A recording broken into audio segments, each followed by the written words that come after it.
geser ke kanan, Pak.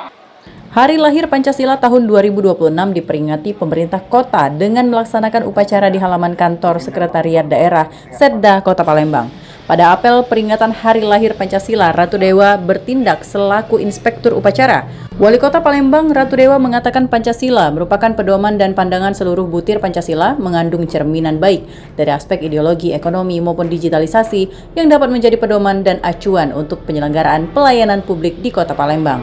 Pada momen peringatan Hari Lahir Pancasila ini, Wali Kota Palembang berharap agar generasi muda dapat memahami lahirnya Pancasila bukan hanya sebagai kegiatan seremonial, namun harus dapat mengejawantahkan nilai-nilai yang terkandung dalam kehidupan sehari-hari. Memaknai Hari Lahir Pancasila pada hari ini adalah sebuah refleksi nilai kesejarahannya, bagaimana Pancasila sebagai pedoman, pandangan, dan juga ini bisa menjadi sebuah nilai, tidak hanya sebuah nilai tetapi merupakan sebuah cerminan dari seluruh butir-butir yang ada di dalam Pancasila itu sendiri. Mulai dari aspek ideologinya, dari aspek ekonomi, dari aspek digitalisasi, sehingga semuanya itu jadi pedoman, jadi acuan sebagai pelayanan publik khususnya yang ada di pelayanan di Kota Palembang.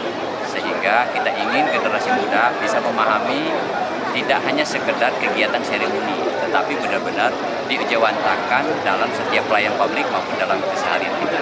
Saya kira gitu. Mungkin harapannya Pak ke generasi muda gimana? Ya, harapan saya semoga sekali lagi buat generasi muda ya, mulai dari jenjang yang paling dasar maupun yang paling tinggi, sekali lagi jangan hanya sekedar Pancasila sebagai makna dari sebuah simbolistik, tetapi banyak nilai, banyak kandungan, banyak mana yang didapat sehingga bisa direfleksikan dalam kehidupan sehari-hari.